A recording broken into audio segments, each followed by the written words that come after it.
Hello, this is Benjamin Boyce, and welcome to my channel. I have an interview today with Sasha White, who was recently fired from her job as a literary agent from Tobias Literary Agency, which I believe I've submitted a manuscript to, but I can't find the receipts, so maybe I just looked at them back in my hoping to publish science fiction days. So what happened was that Sasha set up a personal account where she expressed her feminist views with regards to sex-based rights. A trans rights activist found her personal Twitter. Yes, Bijou. What happened was that a trans rights activist found her Twitter and complained to the Tobias Literary Agency, and within half an hour of receiving that tweet, the Tobias Literary Agency sacked Sasha and then posted this. Our official statement regarding former assistant agent Sasha White. Tonight we were made aware of comments made by Sasha White on her professional and secondary Twitter accounts. We do not have any room for anti-trans sentiment at TLA, period. Thus, we have parted ways with Sasha. In honor of the trans community, we have made a donation to the For the Gwirls to provide rent or gender-affirming surgery for Black trans people. We are also opening our DMs for any trans author who would like a query or one-page critique on an ongoing basis. Thank you. I looked into this and scrolled through Sasha White's secondary account, her personal account, and I saw somebody who was participating in the discussion around sex-based rights, which is a heated discussion, and there's a lot of strange rhetoric afoot in that, as I might have detailed earlier in my channel. I wanted to give her the opportunity to more fully explain her views in the human format of an interview, or rather, let's say a conversation. So I reached out to her and she responded kindly, and now here is our interview. So here is Sasha White. How's your week been? Uneventful? Boring? Just usual week, normal, the usual. Yeah. Yeah, it's been pretty crazy. Do you get canceled? Do you try to be canceled once a year or every 3 months? What's your schedule? Oh, well, hopefully this won't become an annual thing, but it is a first. Oh, no. Sorry to hear that. Yeah, it's a major first. I've never had any kind of attention like this ever, ever, ever. Okay. One of the reasons that I wanted to speak to you is because Twitter as a platform kind of reduces or can very easily translate into a very compressed picture of a human being, especially in certain sorts of discourses where the intensity is pretty high and there's a lot of arguing. It can seem that one person's like a warrior of some sort on this team or that team. And so I wanted to be able to give you like room to, expose like the three-dimensionality. If I don't want to project dimensions onto you, maybe. I appreciate what you're saying. Like, I get that. And that's nice. I want to do that as well. So. Okay. You were working at a literary agency, and we can get into the story of why you landed on my radar, but you got fired pretty quickly. It was a rapid chain of events. But before that, I just want to learn more about you as a person. So why did you get into being a literary agent? How did that happen? Well, I've always loved books. It's my passion, really, and I didn't know that I was going to be able to make a career out of it, but I had an English teacher in high school who said literature is a god for her, and I like that. I mean, I'm an atheist, but it kind of describes the attitude. And in college, I majored in Russian literature, and I'm sorry, you can see my cat behind me right now. No, we love cats here. So Russian literature is really my passion. I love Dostoyevsky, Crime and Punishment, The Brothers Karamazov, and world literature in general. To me, reading is one of the ways of building empathy. It's the way that you can experience other lives and worlds that you never otherwise would. Reading is the reason that I care about most of the things that I do, because I gain so many insights through fiction and nonfiction. Mm-hmm. And when did you start working in the literary industry then? I graduated college, I decided to give it a try, working in publishing. I was first an intern at the Tobias agency, and I also interned at a couple of other places in New York City. That was about last fall. And then it was only over the summer during the pandemic that I got hired in my first real publishing job. What did you get to do when you were actually hired? How did that change things? Less slush pile? More yeah, decisions? The slush pile is a big thing, although, sometimes we don't want to use that because it sounds a little derogatory. There are gems in there, but yeah, so the intern will usually go through the slush pile. That would be, for people who don't know, the submissions from authors who are looking to publish their book. So they'll send a letter about themselves in their book and a sample. It's pretty fun to go through them, especially when you're new. I mean, the old timers think it's the most boring thing. Well, not all of them, but Yeah. When I got hired as an assistant agent, it was really exciting. It was like I found my dream job, my dream career, because it was perfect for the skills that I have, the interests that I have. The job basically consists of finding really great authors and helping get them published, helping them get paid more. Oh, good. Mm-hmm. And is there like a genre that Tobias specialized in? Each agent has their own sort of area that they're interested in. It was myself and 3 other agents, so everybody had their own interests. My former boss and mentor, he, did, I think, a lot of horror and romance, and basically the entire agency is commercial trade fiction and nonfiction. Okay. Mm-hmm. And if Twitter was a genre, where would you put it? Well, sometimes it feels like a horror genre. I don't know. Suspense? Oh, yeah, a little bit of that, huh? Drama. That's the obvious answer. So what happened was that you got fired because of the blanket statement is there's this kind of this culture war, and I don't use that term lightly because there's a lot of very intense argument going on, kind of basically between what we could probably say is the radical feminists and then the radical trans rights activists, more or less. You had one account where you were kind of working through the ideas coming from the radical feminist side. What inspired you to start speaking out about that? Well, feminism has been an important part of my life ever since I really found out what it was when I was sort of in my late teens. And as I think is the case for a lot of women, because it really addresses a lot of the things that we've been through personally on an individual level. And then it's suddenly like, oh, that's why this happened, or that's why I feel this way. And then, yeah, that divide is so interesting to me. There are different strains of feminism, and there are obviously really virulent debates between them. And radical feminism, it just makes sense to me.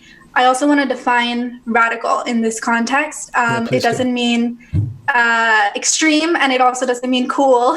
It means, it's from the Latin radicalis, so the root or origin. And radical feminism is about looking at the root of patriarchy, which is gender roles. So the stereotypes that were ascribed based on our sex, and that say, if you're a female, you have to act like XYZ. If you're a male, you have to act like XYZ. Okay. And according to radical feminism, the ways in which one acts feminine or masculine are social constructs. They're not rooted in biology.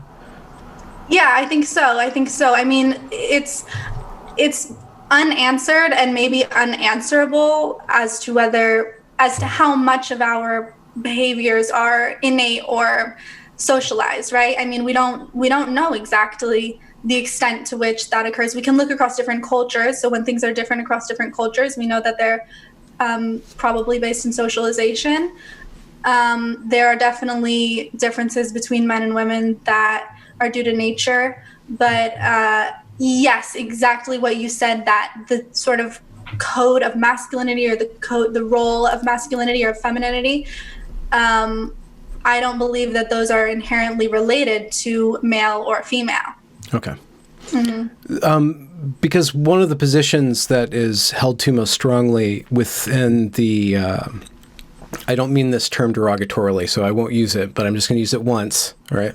The TERFs, one of the key principles is that biology matters. Like the argument is that there's a distinction between male and female, that it's a part of reality and it forms both of our experiences, and changing sex isn't necessarily possible.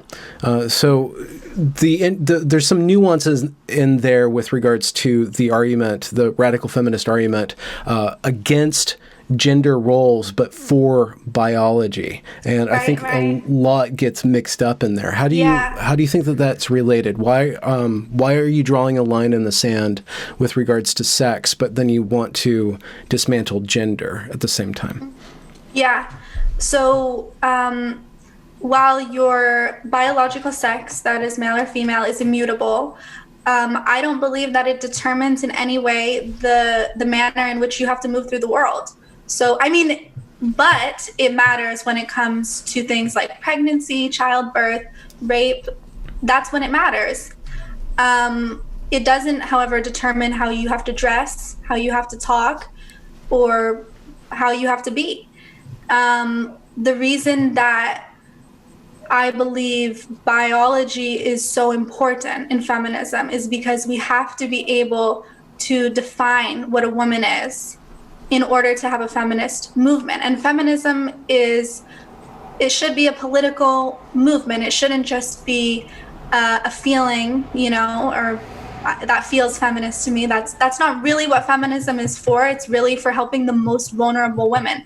And in order to help the most vulnerable women, we have to look at the way they're treated based on their sex. So if we want to fight against things like female genital mutilation, child brides, honor killings, acid attacks, all those things happen to women because they're female.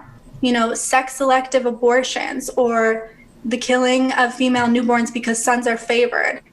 Those are things that don't have to do with identity, gender identity. They have to do with sex. And so what is your kind of your strategy for promoting or defining feminism in the public sphere? Well, it's not like I really had a strategy because I was never in the public sphere before. As soon as you booted up a Twitter account, welcome aboard to the public intellectual bandwagon. Yeah. So, I think women need to be fierce and unapologetic, loving and kind, because that's definitely the basis of what I believe in, but not give an inch to patriarchy. That's the strategy I think we need to take. Okay. And so I guess I kind of scrolled back to the beginning of your personal Twitter. You have like a public Twitter, personal Twitter. What sparked you to professional versus personal, because they were both public. Okay, that's what I meant, professional. Yeah. What sparked you to want to create that account and to start speaking about those issues? What was the kind of the moment? Yeah, I've been following those issues for a long time, and I have been following feminists for a long time. I was never on Twitter. It was actually recommended to me to use Twitter for publishing purposes. And then when I got on Twitter, I just noticed that there were all these like-minded women who were discussing this. So it was really exciting because this conversation isn't happening in a lot of places. So I just jumped right in. Did you have any notion that there would be consequences to expressing opinions? Yeah, I did because I've seen it happen. I've been following Megan Murphy for a long time. Yeah. As have I. Yeah, I know she's been on your podcast. I've actually spoken to her too. I have a podcast sort of in development, and I had her on a few months ago. Excellent. You can find it at plebity.org if you're interested. And so I knew she was permanently banned from Twitter. Other women in addition to her have been permanently banned from Twitter. Men as well. Graham Linehan, I think, was just recently banned. So yeah, I did know. I did know that was a possibility. Did you did you reflect that knowledge in sculpting how you would interact on the platform? I think, you know, did you self-censor, I guess is the probably a pretty strong way to say it. No, I didn't.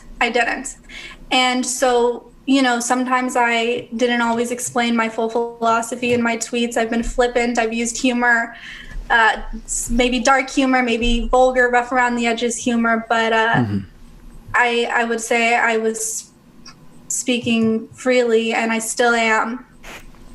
Would you, knowing the consequences of losing your job, do you think doing an analysis, and pardon me if this is not a fair question, would you do it again? Is it worth it to keep to your principles? Yeah, I think it has to be. It was devastating to be fired, and it's not easy to see yourself being smeared and misrepresented. But I somehow think it would be worse to censor myself.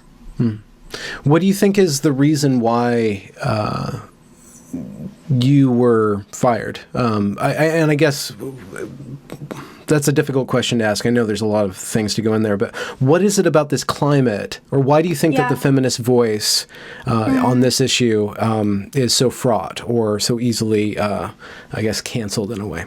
Yeah, that's a really good question. I mean, I can tell you a little bit about why, in the concrete, why I was fired, which, you know, a lot of people have been talking about it on Twitter, but what my boss actually told me. So initially, I was fired over email, and the only explanation given was that it was because of my Twitter. So there was nothing really specific.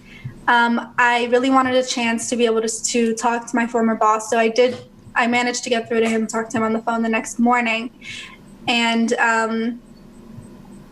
he read me one tweet that I wrote that was about pronouns. And it was a reference to an Elon Musk tweet. Yeah, where Elon said, suck. Yeah, pronouns suck, yeah. Yeah. So I'm not a fan of Elon Musk at all, but I was sort of joining that conversation. So I used that wording.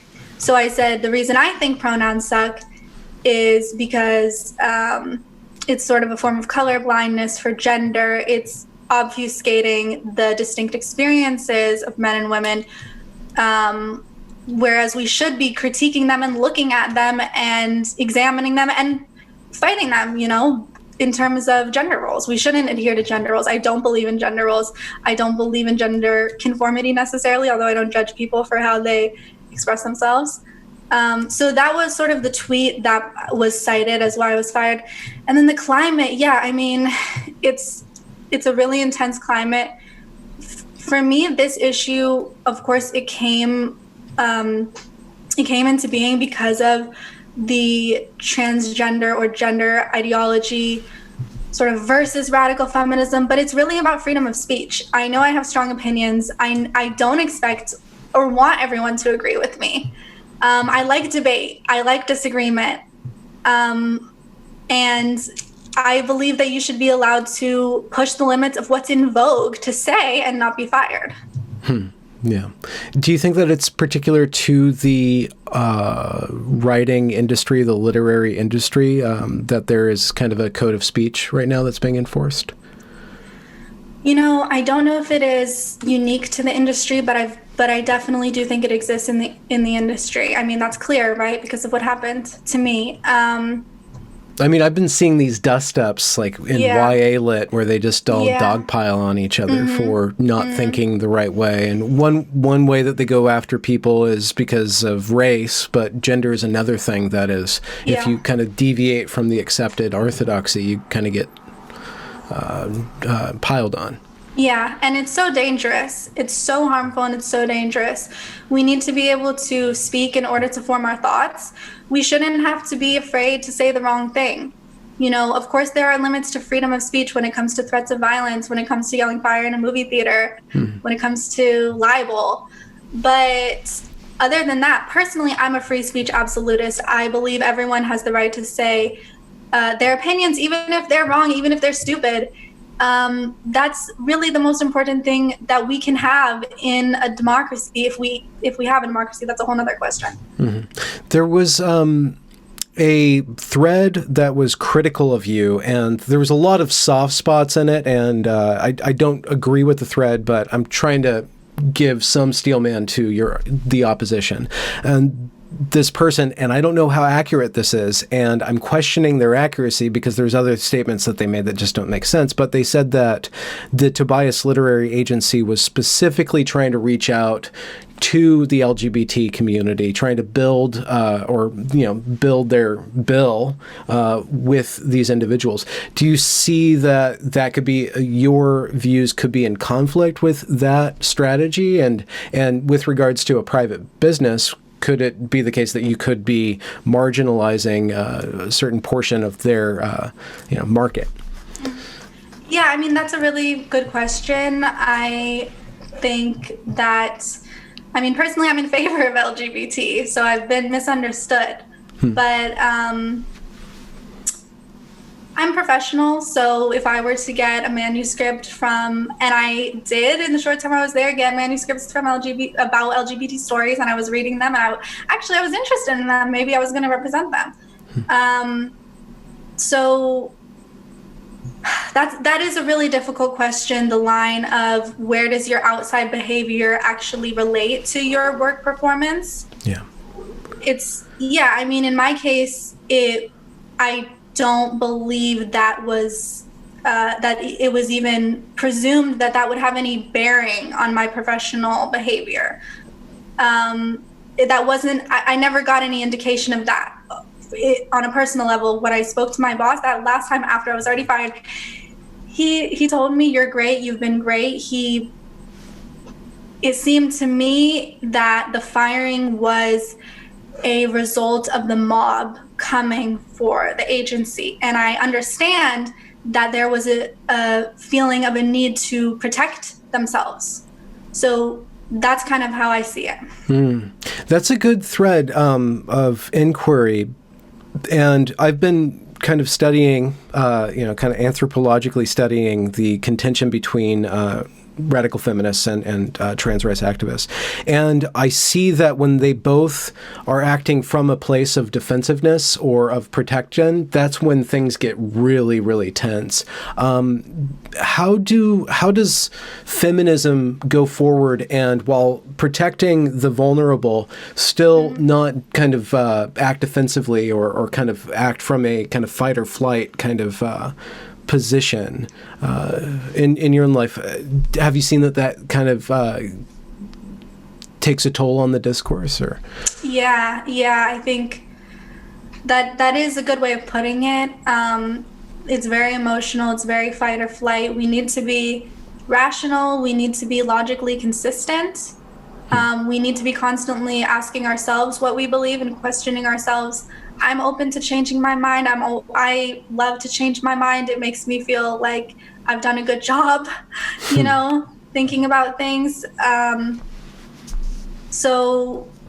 I have to say that there's a lot of toxicity towards people who don't want to say the words that are required of us to say.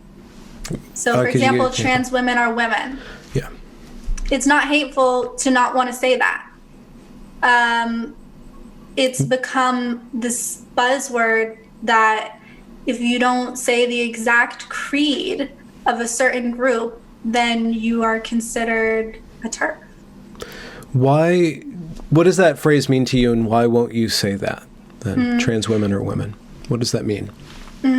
Well, women have distinct experiences, right? So I don't understand the full experiences, the full range of experiences of a trans woman.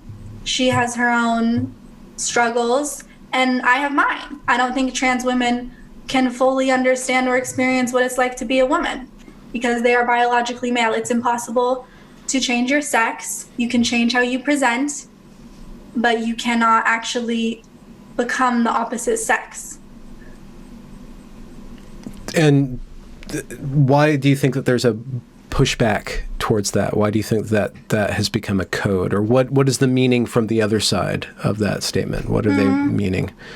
Well, when you say trans women are women, when you erase the distinctions between them, you can do things like not realize why women should have, let's just say, for example, our own sports, right? Because that's a big issue, is sports sex segregation. Should women be allowed to have our own sports?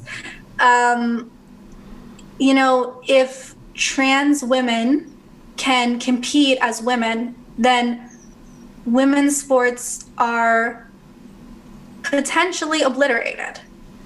There's been cases of, the track team in Connecticut that's become really, that's come into the public eye. In Connecticut, on a girls' track team, 2 trans girls were allowed to join and compete against the girls. They blew them out of the water. They took all their titles. And the girls are fighting back. They're saying it's not okay. I believe it was ruled that that was not allowed eventually. But these girls lost scholarships. Yeah. And, I think it's something like hundreds of high school boys could beat the fastest female sprinter in the world. So there's a big difference. We have to state the obvious. We can't really compete men versus women in sports. And yes, trans women undergo a transition and they take hormones, but it doesn't change things like bone density, the size of your organs, the size of your heart. And those things matter. So if we don't acknowledge that trans women are trans women and women are women, then things like that can start to get murky, and people with really good intentions, really tolerant people who want to embrace all members of the LGBT community, they won't understand why that's going to hurt girls. So that's kind of a line that you've described that you're pretty solid on. Where would be something that you are on board with the trans rights activists, or that you're willing to compromise? Like what's an area that there could be reconciliation between Sure. So for me, bathrooms are not really my issue. I don't really think bathrooms are a very good battleground. I don't really see a problem. I have shared bathrooms with trans women. I don't really think that is a problem. In schools, though, I do think that there should be separate bathrooms for kids because they need privacy, and I think that's a safety and comfort issue especially for teenagers. So I guess that's one area where I don't really think that's such a big deal. Do you think that Twitter is the correct medium for this debate, or do you see what are the limits that Twitter puts on this issue from your perspective, from somebody from the literary world? Yeah, I mean, well, Twitter is where the debate is happening, so the train has kind of left the station. Yeah, right. Yeah, I mean, it is interesting, isn't it, that that we're basically talking about very, very, very short pieces of text. So yet ideas can't really be well developed. I am working on writing a statement, a piece from my perspective, so it'll be a little bit longer form to really try to explain where I'm coming from and what happened to me. So I don't know about Twitter being the best place, but then I'm also not the person who says that Twitter is the worst place. I mean, it's interesting. It's interesting. It has good and bad. Yeah. I don't know that it's representative, though, of other conversations. I'm not sure that it's representative of your everyday person off the street, the sort of trends on Twitter, trends of thinking. Yeah. That was kind of a setup for, what is the role of literature? And let's restrict it to in promoting the feminist frame of mind rather than belief system. What is the power of literature to show somebody like me, who's male, presumably, what it's like to be a female? And what are some of the texts that have really taught you about what it is to be a female, or informed your femaleness? Yeah, that's a great question, because it really opens up such an important point, which is that it's literature that expands our view of the world. It's one thing that can do that. there's this really great article by Rebecca Solnit. It's from a few years ago, and it's about how reading different texts expands our empathy, reading narratives from people who are different from us.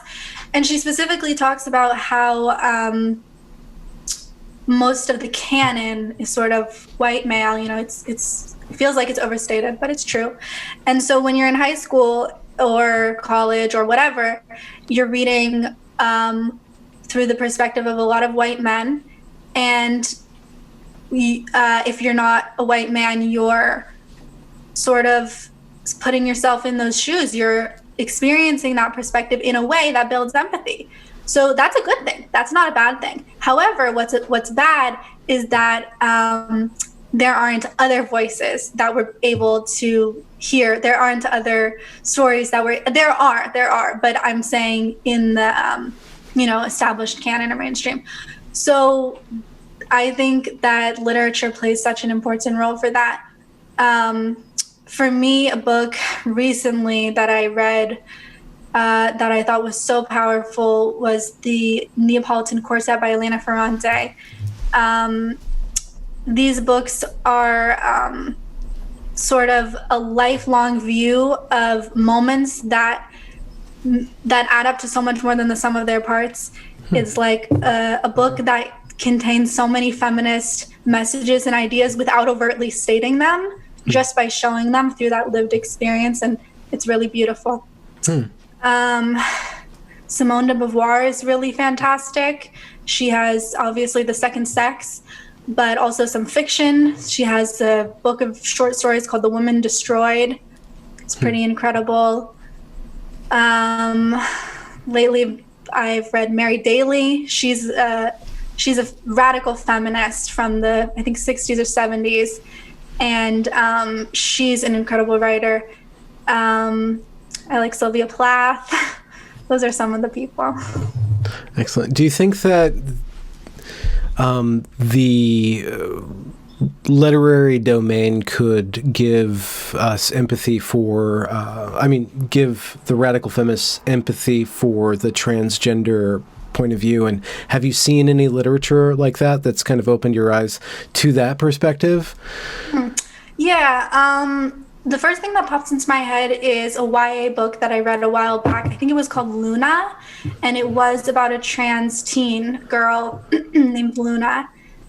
And it was great. You know, it really did help put me in that perspective. So absolutely. Yeah, absolutely.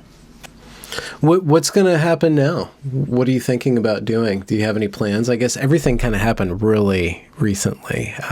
Yeah, really recently. Yeah. It happened on Sunday, and then everything since then it's been just the conversation around it. Yeah. So, yeah, I mean, in terms of what happens next, I'm not sure yet. If there is a place for me in the publishing industry, I would be delighted to continue. And in terms of my personal projects, I mentioned I have a podcast. So a few months ago, my dad, my brother, and I founded a platform called plebity.org. Can you spell that? Yeah, plebity. It's Plebity. So it's a reference to plebeians. It's a platform for the people. It's to have philosophical, intellectual, and topical discussions, but in a way that's accessible to people, that's not elitist, and it's not overly academic. So my podcast focuses on justice. It's called Crossroads. It's sort of the crossroads of feminism, literature, and criminal justice, because I'm really interested in the criminal justice system, actually. So that's What facet of that are you exploring in the context of feminism? Well, it's funny because it also ties in with literature. In college, I studied, I wrote my thesis on women in the law in Dostoyevsky. So I've been looking at the ways in which women are treated within the justice system, but also the roles we play in and out of the justice system when it comes to issues of redemption, confession, forgiveness, mercy. and all those things. And then, but in a more real world sense, I'm really interested in the issues of incarcerated women. You know, it's a serious problem in the U.S. Women who are incarcerated are and men, of course, are treated very badly. I also care very much about the issue of incarcerated men. Women in prison have things like, you know, they don't have proper sanitary items. There have been women who've been shackled while giving birth in prison. So, yeah, those issues kind of all tie in together for me. Are you planning on doing kind of awareness raising kind of stuff, and perhaps even interview, lawyers and people who've studied this to kind of fill out the picture? Yeah, definitely. So our plan for the platform is also to expand it. It's meant to be for sort of long form interviews, kind of conversational, kind of like your podcast, in depth, unhurried. You know, it's not about getting the sound bite. It's about really going deeply into complex ideas. And so we're actually looking to expand the platform and bring other voices on so that other people can have their interviews, whether it's podcast or video form, on the site. So it's really meant to be a platform for a lot of voices. You kind of sound like that's your producer role. Is that correct? Is that what I'm describing, or what I hear you describing right now?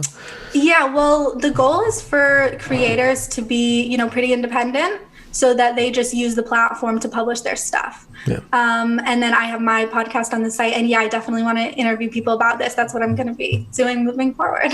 Great. What was it like to kind of be the topic? How was that for you? Were you what are the emotions involved in that? Yeah, it's been really strange. I've never experienced anything like it. You know what I will say, when all this first started, I didn't know that there was going to be a single message or comment in support of me, because I didn't know who this was going to reach. So the outpouring of support and the people who have stood up and said that they're behind me, even if they don't agree with me, they don't think I should have been fired for my speech, that has changed everything. So without everyone's voices coming in for this, it wouldn't have meant anything. It would have just happened. And it would have been a lot worse for me, because now I have opportunities coming out of this. Excellent. I guess it's too soon to ask this question. What do you think the outcome of this is? I guess in your life, like how has it kind of shaped? And I know it's too early to tell. It's like been 5 or 6 days, but have you kind of seen something different about, let's say, this particular conversation that you think could be running better, or could be done better on both or all sides? Yeah, I don't like personal attacks on any side, even people who are defending me. People are prone to the personal, aren't they? Yeah. So and be open to the other side. Like, ideas that aren't trendy now, they might not be wrong.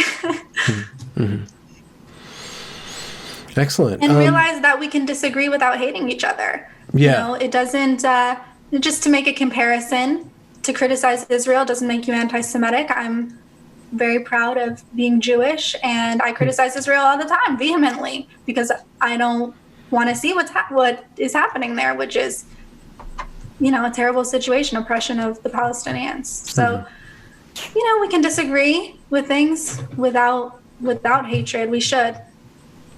Do you have hope for humanity in that domain? How do you think we could be less hateful? Maybe you have some wisdom on that. How could we be? Share. Yeah, how do you think? What do you think is something that helps you? This is going to be so corny, but read Dostoyevsky. What is he showing you about us, or what is he showing us about that? Well, although Dostoyevsky has a complete religious foundation, and I'm personally an atheist, but I respect religion, and I'm quite interested in religion, actually. Dostoyevsky's whole kind of thing is that we have to love humanity, and we have to keep doing that, even if it's almost impossible sometimes, because the great thing about Dostoyevsky is he has that lofty sort of utopia, sort of like ideal, but he portrays the most gruesome, horrible facets of human behavior. So, I mean, something that's coming to mind on this topic is the epigraph to the Brothers Karamazov. So the opening quote he uses, it's from the Bible. It's from the book of John.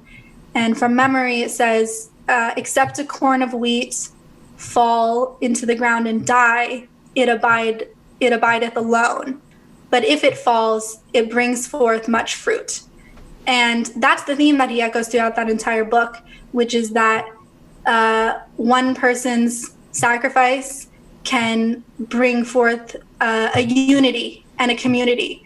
And that staying alone, eschewing other people, hating other people, that it fractures the social bond. That's profound, beautiful. Now I kind of understand why you love Dostoyevsky so much. Yeah. Yeah. Do you see yourself as a writer too, of fiction? I'm not really a writer.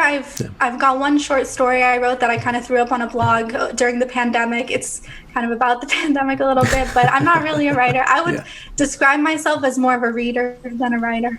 Yeah, yeah.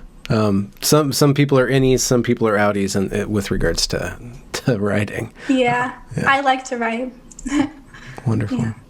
Well, thank you so much for your time, Sasha. Thank you, Benjamin. It was a joy to talk to you. Absolutely. You have two names. Is it White? Do you want to go by White? Or can you help me pronounce the fancy name? Okay, so that's also a Dostoyevsky character, my other Twitter handle. I know. Okay. I had no idea, of course, that anyone was going to know or care about my Twitter handles. So I just was sort of being silly. But my real name is Sasha White. My Twitter handle for my professional Twitter is Sasha Semyonovna. And Sonia Semyonovna is the famous hooker with the heart of gold from Dostoyevsky's Crime and Punishment. I don't know how to joke about hookers with hearts of gold with a radical feminist, but I know that there's a proper joke in there. Well, I wouldn't necessarily even say that I am a radical feminist. I'm not sure I can put myself in that box. I like radical feminism. Okay. Yeah. And I think a lot of it makes sense, but I sort of hesitate to put myself in a box because I want to be free to, like I said, change my mind or just to think differently and to make up my mind on sort of each individual issue. I admire that. That's an art form in and of itself, to be able to, go without a tribe, I guess, in certain respects. Mm-hmm. Well, thank you so much, Sasha, for your time and your story. Yeah, you're welcome. Thanks for having me on. Yeah, I'll let you know when this is up. Okay, great. Thanks. Ciao. Bye. Take care. You too.